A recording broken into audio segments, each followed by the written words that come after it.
1920 bin ich geboren in Eggenberg und dann war leider der Kriegsbeginn 1939.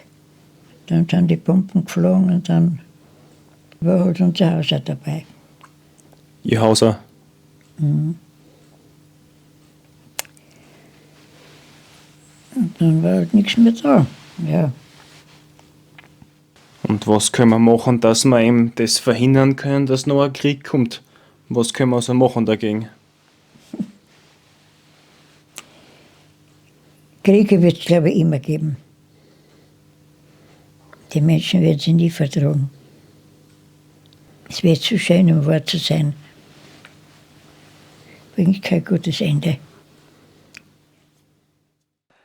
Danke, dass du als regelmäßiger Zuseher eine so große und wertvolle Stütze in unserem Friedensprojekt Lebensweisheiten von 100-Jährigen bist. Wenn du jetzt unser Friedensprojekt noch weiter unterstützen möchtest, ist die beste und einfachste Art, unseren Kanal zu abonnieren.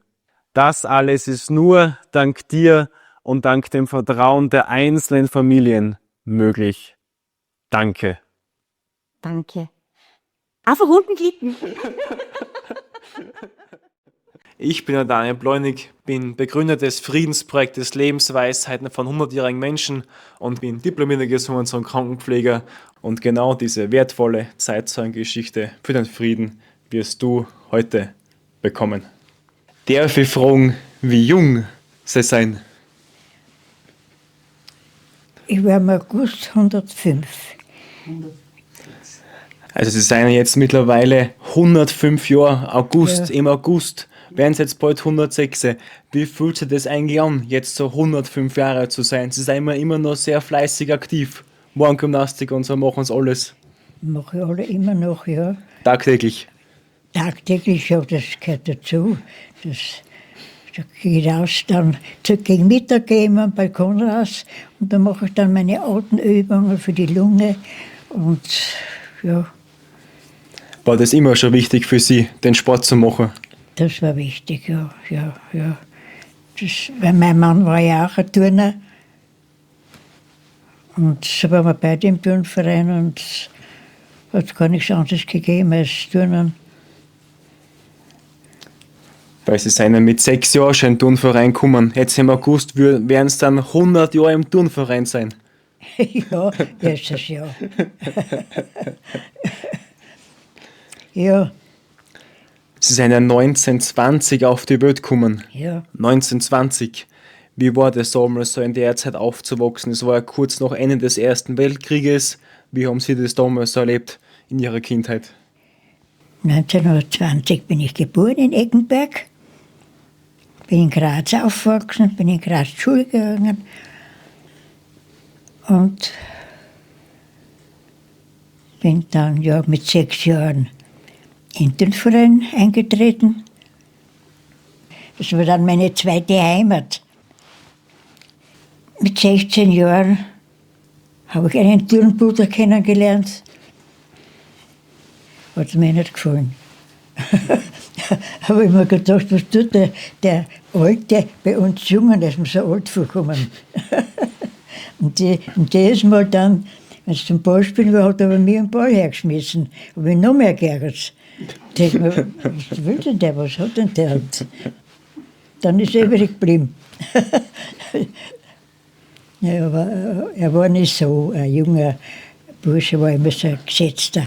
Er war Mutzbergsteiger und Alpinist, ist in Sölztal aufgewachsen. Haben Sie das gemerkt so mit der Arbeitslosigkeit, wie das da war nachher dann? Inflation, wie war das Die damals? Arbeitslosigkeit war groß, ja. Den ganzen Tag ist an die Tür geklopft worden, ist ein Arbeitsloser draußen gestanden. Das war ja die Zeit, wie Sie gesagt haben, da Arbeitslosigkeit, Armut, es war nichts da. War nichts da, ja. Es war nichts da. Ich war dann mit meiner Mutter dann allein. Mein Bruder ist gestorben inzwischen, der eine. Der andere ist im Krieg gefallen. Und mein Vater war in Amerika. Und ich war mit meiner Mutter allein, ja. Aber ja, Da war ich mit der Schule, mit der Kunstgewerbeschule auch fertig, habe Keramik gelernt, ja. Dann hat es aber keine Möglichkeit gegeben in Graz, dass man da eine Stelle kriegt. Habe ich nebenbei einen Abendschulkurs besucht in der Handelsschule. Und das war mein Glück. Habe ich dann einen Posten gekriegt in einem Büro. Und da habe ich mich dann, wie der ganze Umbruch war, da habe ich dann inzwischen eben, bin ich zum Erntedankdienst gegangen. Und ja, dann ist ja halt der Krieg angefangen. Mein Mann müssen einrücken. Dann ist mein Sohn zur Welt gekommen. Dann haben wir geheiratet. Im Krieg noch. 1943. 1943, ja. Heute. Ja, wir wollten vorher heiraten, da hat der Krieg angefangen. Dann hat er bis er dann einen Heiratsurlaub gekriegt hat. Wie lange hat man da Fronturlaub gekriegt für die Heirat? War er da lang daheim oder nur kurz? Nur kurz, ja. War nur kurz. War nur eine Woche. Und die Bombenangriffe haben Sie auch miterlebt in Graz. Die habe ich vorher noch miterlebt, ja. Also da waren noch nicht die Angriffe, aber Alarm immer. Das heißt, dass wir immer Luftschutzkeller haben müssen. Das sind so Christbäumerl, da haben wir gesagt, das sind Christbäumerl, von oben runter beleuchtet war dann die ganze Stadt, sodass sie dann gesehen haben, aha, jetzt wird bombardiert. Und ja, dann sind die Bomben geflogen und dann.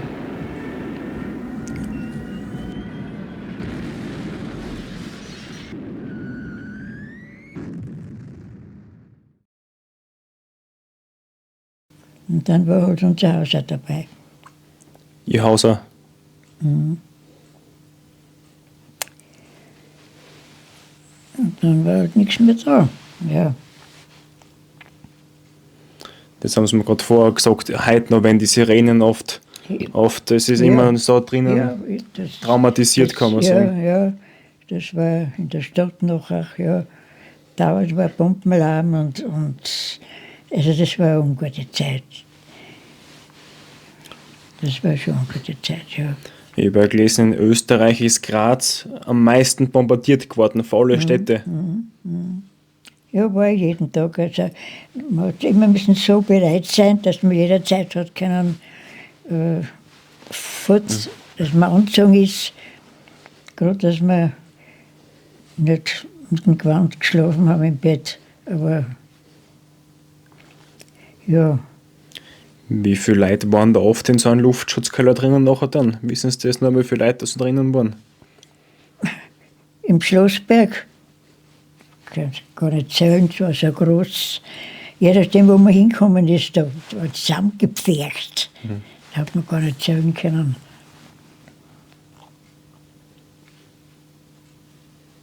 Ja, dann haben wir die Lebensmittelkarten gehabt. Da haben wir uns anstellen müssen, immer für Milch und Brot. Hast du auf Karten gekriegt und nicht mehr. Und einmal bin ich umgefallen, weil ich so lange gestanden bin. Nichts zum Essen, da war halt wenig, nicht das Notwendigste. Und dann war ich auf der Alm oben umquartiert bei einem Bauern. Bei Weiz, St. Kathrin am Ofeneck. Die Mütter, die Kinder gehabt haben, oder Kind, sind alle umquartiert worden. Ich habe ja auf der Alm oben gewohnt bei einem Bauern. Aber dann, wie die Russen gekommen sind, dann war es schon arg. Da haben wir uns nicht traut im Haus schlafen. Wir Jüngeren haben im Wald geschlafen, weil wir Angst gehabt haben, nicht? Und da waren immer so junge Burschen, die haben immer, wir waren auf der Anhöhe oben, da hat man auf die Straßen dann runter gesehen, das war so ein Schleichweg, ja, für die Ansässigen. Und damit sie uns rechtzeitig verständigen können, wenn wer raufkommt, der nicht hergehört. Ja, da haben wir alles müssen wegräumen. Haben wir in Kisten verpackt und unterm Acker eingraben, weil sie was splintert haben. Da haben wir schon Angst gehabt, ja. Wann ist denn Ihr Mann eingerückt? In welchem Jahr? Ja, 1939. War ein 1920er Jahrgang. Ja. Haben Sie da gewusst überall, wo er ist? Haben Sie da schreiben können mit dem Mann oder war das schwierig? Ein Jahr habe ich nichts von ihm gehört. Damals war Feldpost, hat man können schreiben. Und dann auf einmal war eben der Russenkrieg, die Russen, war keine Post mehr. Und da habe ich ein Jahr nichts von ihm gehört. Ich habe nicht gewusst, lebt er nicht. Das war schon sehr belastend. Dann hat er einen Zwillingsbruder gehabt, der war natürlich auch eingerückt. Und den wir ausgebombt haben, ist eben die Schwiegermutter, seine Mutter, gekommen und hat geholfen, haben wir ausspult, was halt zum Auspulen noch ist, mit Händen und haben wir kein Werkzeug gehabt, alles ausgraben, was nur geht. Und wenn wir halt so bei der Arbeit sind, kommt dann ein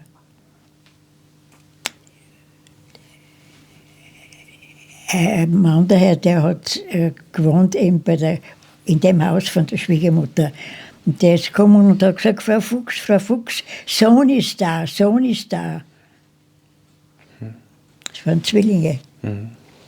Sie hat sich nicht fragen traut, ich mich nicht fragen traut, welcher. Und wer war es dann? Aber ja, war ich mein Mann. Und sein Bruder ist dann später erst, der war noch länger im Lazarett oder wo.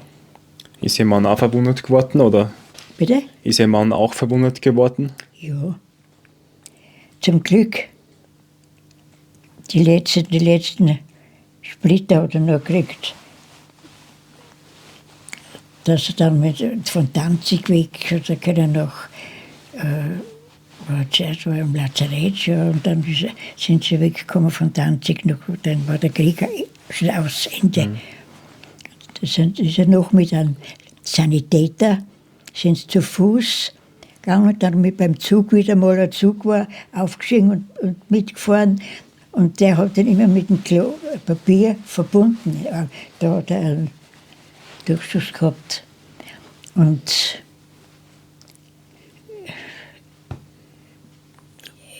er ist dann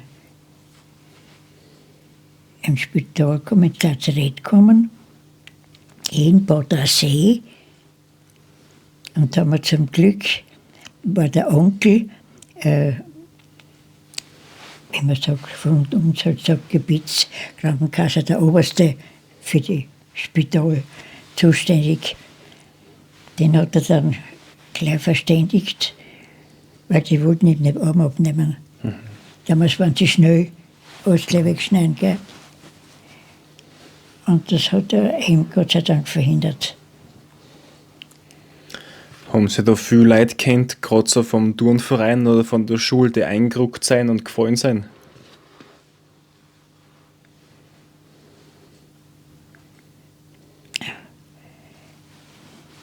Naja, völlig.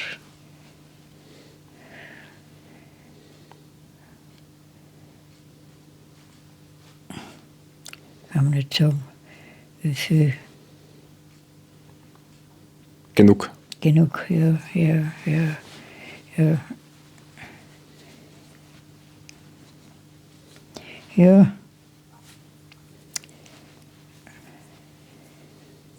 Ja. Das Leben ist dann weitergegangen, ja. Aber es ist dann, ja, schön langsam ist es dann aufwärts gegangen. wenn die Leute mehr verdient haben, dann ist halt langsam ist es bergauf gegangen, ist es besser geworden. Da hat eigentlich die bessere Zeit angefangen. Das war, kann man sagen, dann ging heute die schönste Zeit, der Wiederaufbau und dass man zum Essen gekriegt hat und dass man keine Bomben mehr, keinen Alarm mehr gehört hat. Das war dann, ja, dann ist das Mädel ganz zur Welt gekommen. Und mein Mann hat immer als Optiker gearbeitet in Graz. Dann hat er nebenbei die Meisterprüfung gemacht. Und ja, und dort, wo wir gewohnt haben, war sehr ungut. Ungute Leute drinnen.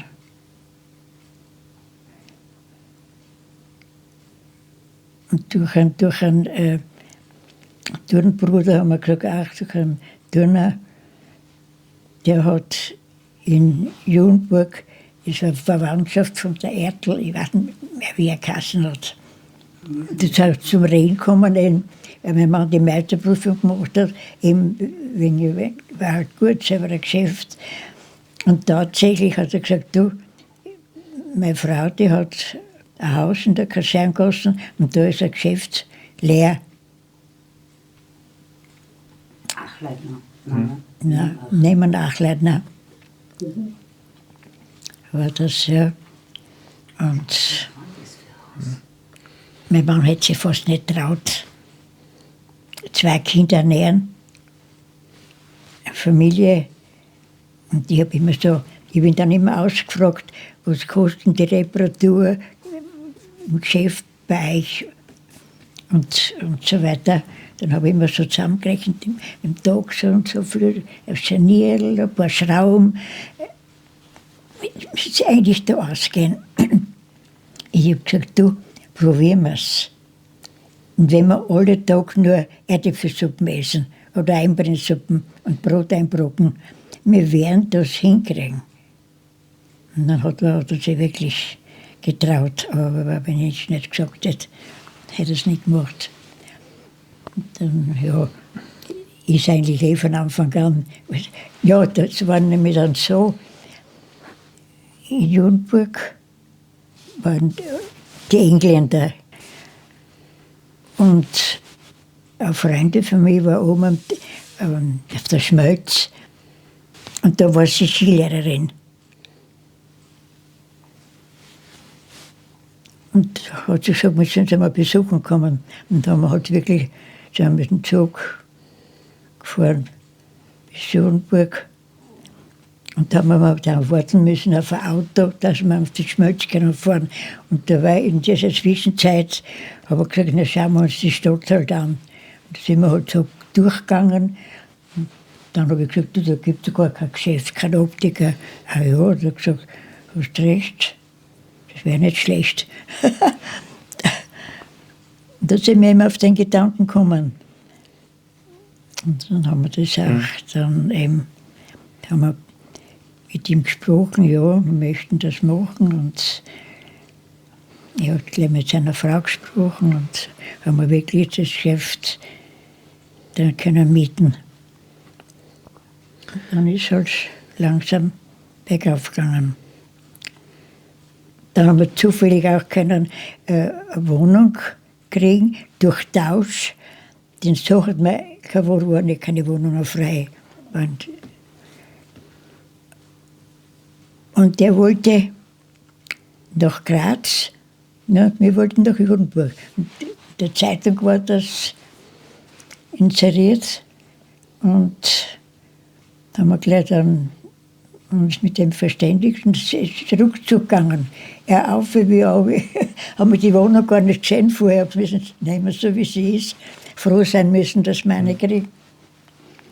Ja, und so haben wir uns halt dann langsam aufgearbeitet, haben halt gearbeitet bis 2 in der Früh oft.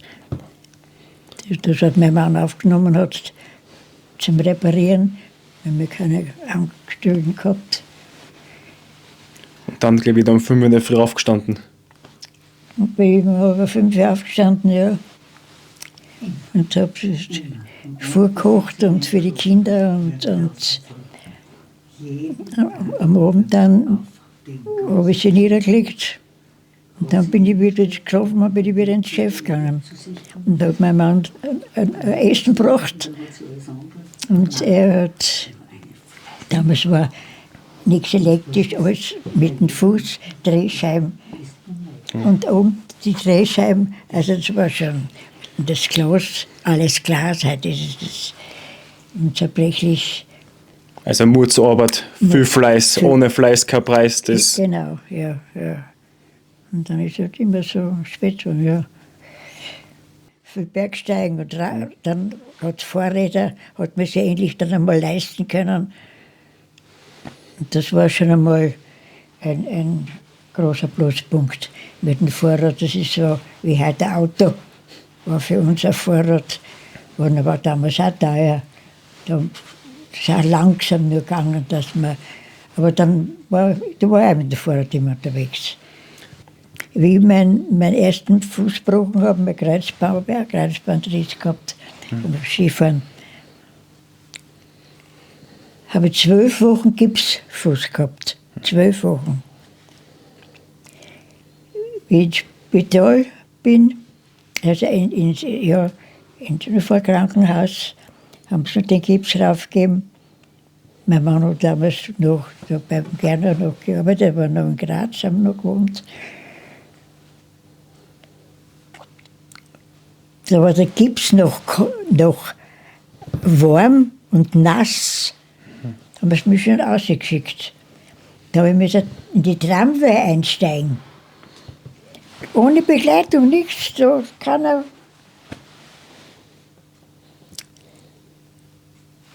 Da war kein Handy, Telefon. Du, mit dem mein Mann nicht anrufen können. Ich stehe jetzt da bei der Haltestelle. Ich werde zum Abholen.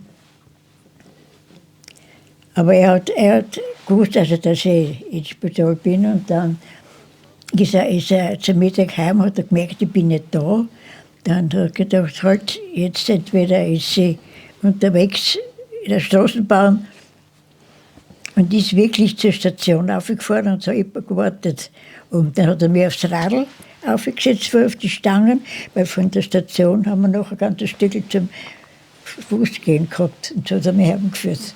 Nichts Auto. Und da müssen sie einen guten Mann gehabt haben, der was auf einer geschaut hat. Hat er auch, ja. Ja, ich habe auch gut geschaut auf ihn. Gemeinsam immer alles gemacht. Gemeinsam, ja. Wir waren immer gemeinsam, ja. Ist es wichtig, alles gemeinsam zu machen? Ja. Auf alle Fälle. Naja, er war Foto im Turnverein dann. Und ja. Gibt es da irgendein Rezept, das Sie uns mitgeben können? Jetzt 105 Jahre, im August wären es 106. Gibt es so ein Geheimnis hinter dem Alter? Was würden Sie sagen? Ich lebe gesund. Ich bewege mich viel. Und das jeden Tag? Und das jeden Tag, ja. Heute noch machen Sie in der Frühmorgen-Gymnastik.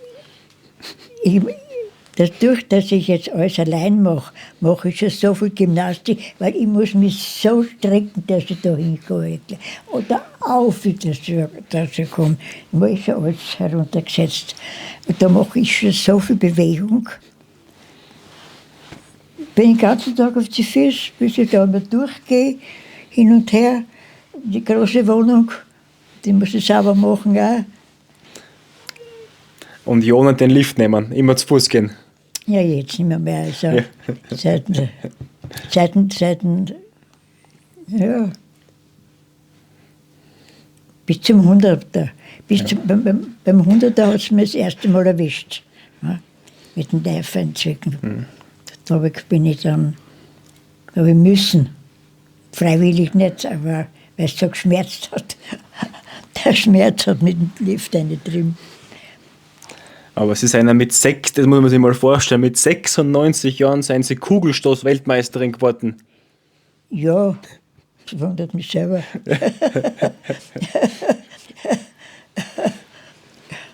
Das war halt, Bitte mit 96. ja, In Australien unten. Sie sind ja dann herumgeflogen, überall durch die ganze Welt. Mit fast 100 sogar, noch wollten sie nach Kanada, glaube ich, fliegen oder so. Und dann Ja, ist Corona ja. gleich dazwischen gekommen. ja. Ja, das hat so dazugehört. Steht noch ein Wettkampf an in Zukunft. Ja, mit mir selbst. Beim Bergturnfest. Ja. Tun sie noch Kugelstoßen manchmal. War ich noch voriges Jahr, ja, war noch Bergturnfest. Aber jetzt kann ich nichts mehr sagen. Also, jeder Tag ist ein Geschenk. Und da weiß ich nicht, wie lange das dauern wird. Hätten sie das doch, dass das Alter erreichen. Na ja, freilich. Warum nicht? Solange es geht, geht's noch. Das kann man nicht voraussagen. Was ist wichtig im Leben? Was wichtig ist, ja, gesund leben, sich viel bewegen ist ganz, ganz wichtig. Sich geistig und körperlich. Das ist um und auf im Alter. Wer rastet, der rostet. Rostet. Genau so ist es. Ja. Nicht nur körperlich, auch geistig. Kreuzworträtsel machen sie immer noch jeden Tag, haben sie gesagt. Ja, freilich, das gehört dazu. Alles wird aufgeschrieben, was ich mir denke, was ich machen möchte. Das schreibe ich, damit ich schreibe. Ne? Korrekt. Korinth, Lateinisch und Stenografie. Welchen Ratschlag geben Sie den Zusehern der Jugend mit auf den Weg? Viel Sport betreiben. Kein Alkohol trinken. Das Handy aus dem Fenster schmeißen. Das Handy, ja. Das Handy. Ja, das ist schon, ja. Ist ein Segen und ein Fluch zugleich. Das Handy. Kann man sagen. Danke, dass Sie uns das alles erzählen. Wie gesagt, ich kann mir vorstellen, es ist vielleicht nicht leicht, gerade von der Zeit vom Frühjahr zu erzählen. Wir probieren halt das gerade für die Jugend heutzutage festzuhalten, dass wir aus der Geschichte von damals lernen können. Weil es ist einer der letzten Zeitzeugen, die davon berichten können. Es gibt ja fast gar keine mehr, so wie Sie, die was das damals so mitgemacht haben. Ja. Was hat die Welt von damals gelernt aus der Zeit? Das frage ich mich heute. Die sind schon alle gestorben, die was gelernt haben. Weil heute, ja, jetzt merkt man nichts davon. Und was können wir machen, dass wir eben das verhindern können, dass noch ein Krieg kommt? Was können wir so machen dagegen? Kriege wird es, glaube ich, immer geben. Die Menschen werden sie nie vertrauen. Werden immer welche sein, die rebellieren. Es wird zu schön, um wahr zu sein. Bringt kein gutes Ende. Jetzt erzähle ich noch was vom Krieg. Bitte. Ich bin im 41er Jahr geboren, gell? Und ich habe zugeschaut, wie Knittelfeld bombardiert worden ist. Da sind die Männer vorne gestanden, die alles. Und ich war so ein kleiner Zwerg und bin zwischendurch und sehe, wie Knittelfeld bombardiert worden ist. Man hat genau dort hingesehen. Und dann denke ich mir, was ist denn jetzt so witzig? Haben sich die Männer alle angewischelt und angemacht. Und das ist bei mir da runtergegangen. Das werde ich nie vergessen. Das werde ich nie vergessen. Dann bin ich nach hinten zu meiner Mutter, mein Bruder ist so, der war so ein Jahr oder wie alt. Und ich habe noch ein paar solche Kindheitserlebnisse, schreckliche. Also für mich. Und ich habe 20, vielleicht 25 Jahre, da war ich schon in Kapfenberg, bin wieder zurückgekommen nach Judenburg.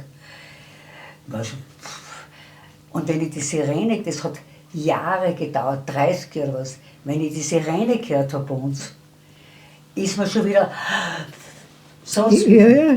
Aber noch mit 30 Jahren, 35 Jahren ist das noch in mir eingefahren. Mir Aber reicht es alle- heute noch, wenn Samstag die Sirene Ja, geht. ja. Immer, Am ja. Samstag die Sirene, Ja, der ja. ist noch immer der. Ja, ist sofort wieder und sofort. Das kann Ja, sich es gibt- niemand bringt vor- man das nicht kann weg. niemand auch Nein. nachfühlen, der das erlebt hat, wenn Ja. die Riesen, die Flugzeuge da geflogen sind Ja, und ja. drunter haben und dann da um und dann wieder wo das Ostwerk bombardiert haben und das alles. Das geht nie hinaus. Das ist Kriegt man nicht tief weg. drinnen. Ja, Das, ja. Nie hinaus. Ja, das bringt man nicht weg. Ja. Und um 12 Uhr, wie du sagst, wenn man die Sirene Ja. hört, dann, Gott sei Dank bin ich schon so schwerhörig, dass es nicht mehr so gut wirklich, wirklich, das ist unmöglich. so wie Sie gesagt haben, wenn das eigene Haus dem Erdboden gleichgemacht wird. Ja. Ich habe noch gesucht heute, ich habe ein Fotoalbum gehabt, wo alles drinnen war. Aber ich habe nicht gefunden. Aber du hast irgendwo genau geschlichtet. Ja, Da war das Haus, also wo man das sieht, dass das Haus dem Erdboden gleich ja, gemacht ist. ja, Boah. ja.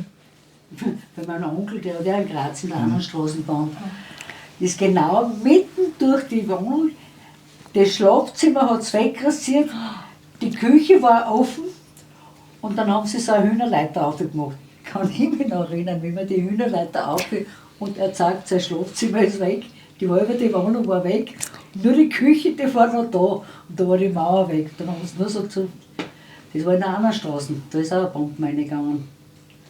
Wie gesagt, ich bin nur dankbar, dass Sie uns das erzählt haben, weil ich kann mir das nicht vorstellen. Wie gesagt, so wie du gesagt hast, wenn man das selber nicht miterlebt hat, Ja, kann man freilich. das gar Nein, nicht ja. nachvollziehen. Ja. Geht nicht. Man muss alles selber erleben. Nur ja. dann kann man erst Ja, etwas ja, machen. eben. Nur dann und sonst überhaupt nicht. Man braucht nämlich Wenn gar einer nicht mehr sagt, das erzählen mehr. Das ist heiß und selber weiß man gar nicht, was heiß Die ist. schauen die da an. Muss man spüren und Unmöglich. sonst weiß man nicht, was heiß ist. Was ist der Sinn im Leben?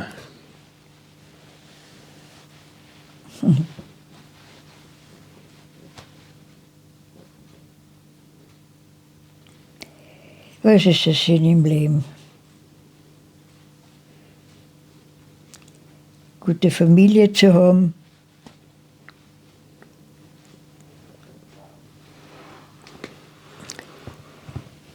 Schauen, dass man Arbeit hat.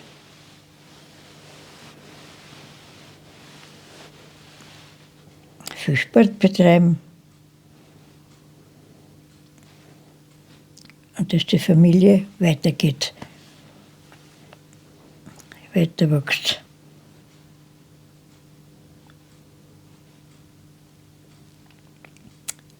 Ja, Und was wünschen Sie sich für die Zukunft? dass es keine Kriege mehr gibt. Dass Frieden herrscht unter den Ländern. Dass die Jugend sauber aufwachsen kann. Es soll eigentlich einmal Frieden herrschen. Jetzt schaut es so wackelig aus jetzt wieder. Ja.